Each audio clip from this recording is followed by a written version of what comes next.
Hello friends, எல்லாருக்கும் வணக்கம். இன்றைக்கி நம்ம சேனலில் ஒரு சூப்பரான இன்ஃபர்மேஷனை தான் இந்த வீடியோ நம்ம ஷேர் பண்ண போகிறோம். ஸோ வீடியோவை நீங்கள் ஃபஸ்ட் அந்த லாஸ்ட் வரைக்கும் நீங்கள் ஸ்கிப் பண்ணாமல் பாருங்கள்.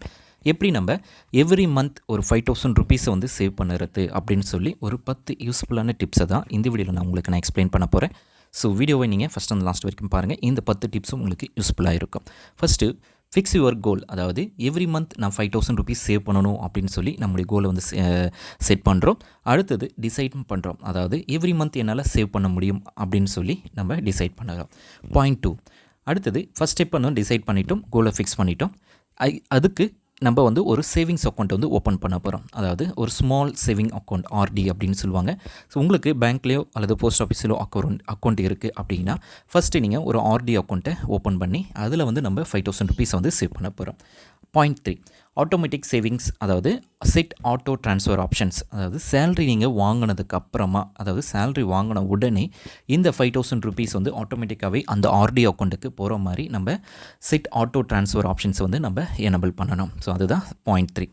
அடுத்தது பாயிண்ட் 4ல் வந்து பார்த்திங்க அப்படின்னா எக்ஸ்ட்ரா, அதாவது நம்ம வந்து தேவையில்லாத எக்ஸ்பென்சஸை வந்து நம்ம கட் பண்ணணும். ஸோ உங்களுக்கு சோஷியல் மீடியாவில் சப்ஸ்கிரிப்ஷன்ஸ் இருக்குது அப்படின்னா, ஸோ அந்த சப்ஸ்கிரிப்ஷன்ஸ் வந்து நம்மளுக்கு தேவையா, வேணுமா, இல்லையா அப்படின்னு பார்த்துட்டு, ஸோ தேவையில்லை அப்படின்னா ஸோ அது அன்சப்ஸ்கிரைப் பண்ணி ஸோ அதுக்கு நம்ம பேமெண்ட் பண்ணுறதை வந்து ஸ்டாப் பண்ணணும். ஸோ இது பாயிண்ட் 4.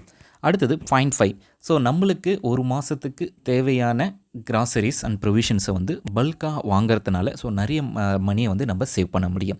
ஸோ மந்த்லி கொஞ்சம் கொஞ்சமாக நீங்கள் வாங்குறத விட ஸோ பல்காக நீங்கள் வாங்கி உங்களுடைய ஒரு மந்த்துக்கு தேவையானதை நீங்கள் வாங்கிக்கலாம்.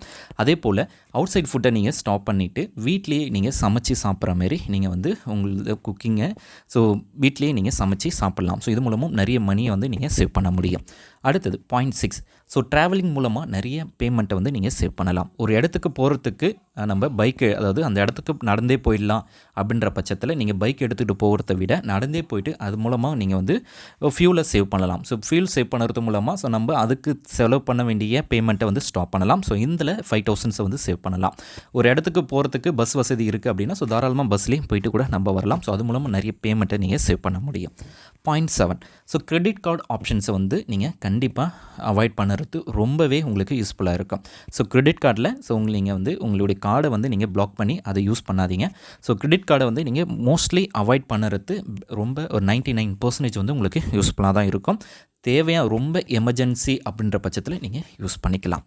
அடுத்தது பாயிண்ட் 8. ஸோ ஒரு பொருளை வாங்குறதுக்கு முன்னாடி அந்த பொருள் வந்து நம்மளுக்கு யூஸ்ஃபுல்லாக இருக்குமா அப்படின்றத நம்ம டிசைட் பண்ணிக்கணும். ஸோ யூஸ்ஃபுல்லாக இருக்கும், ஸோ நம்மளுக்கு அது தேவைப்படும் அப்படின்னு நினச்சிங்க அப்படின்னா ஸோ அந்த பொருளை தாராளமாக வாங்கலாம்.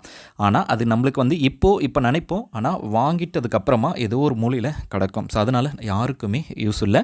ஸோ நம்முடைய செலவு தான் அதிகமாக இருக்கும். ஸோ அது மூலமாக நிறைய பேமெண்ட்டை வந்து நம்ம சேவ் பண்ணலாம். ஒரு பொருள் இருக்கும்போதே இன்னொரு பொருளையும் நம்ம வாங்கக்கூடாது. ஸோ அதையும் நீங்கள் நோட் பண்ணிக்கணும். அடுத்தது பாயிண்ட் 9.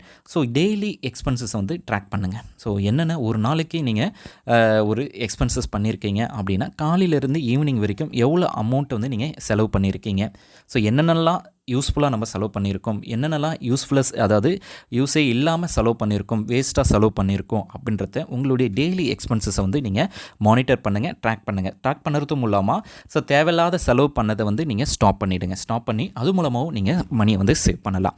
ஸோ யூஸ்ஃபுல்லான பட்ஜெட் ரூல் என்ன அப்படின்னு பார்த்தீங்கன்னா, உங்களுடைய ஃபேமிலி தேவைக்கு ஸோ டெய்லி அன்றாட வாழ்க்கைக்கு தேவையானது வந்து 55% வந்து நீங்கள் சேவ் பண்ணணும் உங்களுடைய சேலரியில். அடுத்தது உங்களுடைய பர்சனல் திங்ஸ், என்டர்டைன்மெண்ட்டாக இருக்கட்டும், உங்களுடைய பர்சனல் திங்ஸ் எல்லாமே சேர்த்து ஒரு 25%. உங்களுடைய சேவிங்ஸ் 10%, அதாவது 5000 ருபீஸை நீங்கள் ஆட்டோமேட்டிக்காகவே சேவ் பண்ணணும்.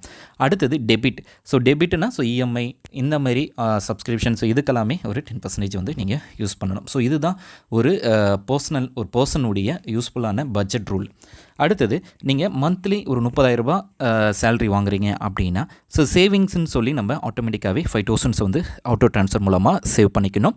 ரெண்ட்டுக்கு ஒரு 9,000, கிராசரிஸுக்கு 4,500, யூட்டிலிட்டிஸ் அண்ட் பவர் நெட் ஃபோனுக்கு வந்து ஒரு 1,500 வந்து, டிரான்ஸ்போர்ட்டுக்கு வந்து ஒரு 1,500.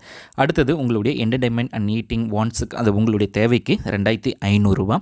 அடுத்தது இஎம்ஐ, அதாவது சப்ஸ்கிரிப்ஷன், ஃபேமிலி, என்டர்டைன்மெண்ட், மிஸ்லரிஸ் எக்ஸ்பென்சஸ் அப்படின்னு சொல்லி ஒரு 6,000 ருபீஸ். ஸோ இதுதான் உங்களுடைய ஓவரால் பட்ஜெட்டாக ரூலாக இருக்கணும்.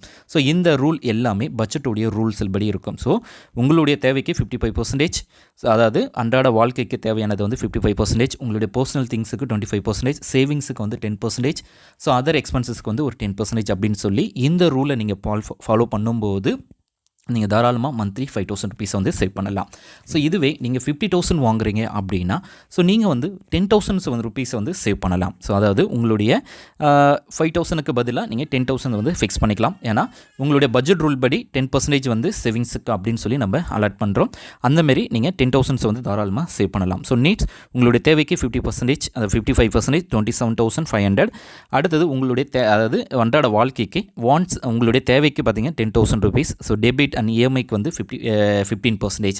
ஸோ இந்தமாரி நீங்கள் 7,500 இந்தமாரி இந்த ரூல்ஸ் எல்லாத்தையுமே நீங்கள் ஃபாலோ பண்ணும்போது இந்த டிப்ஸ் வந்து உங்களுக்கு ரொம்பவே யூஸ்ஃபுல்லாக இருக்கும். ஸோ 50,000 இருந்தாலும் சரி, 30,000 இருந்தாலும் சரி, 25,000 இருந்தாலும் சரி, நீங்கள் தாராளமாக உங்களுக்கு மந்த்லி ஒரு 5,000 ருபீஸை வந்து சேவ் பண்ணணும் அப்படின்னு சொல்லி ஒரு கோலை ஃபிக்ஸ் பண்ணி தாராளமாக நீங்கள் சேவ் பண்ணலாம்.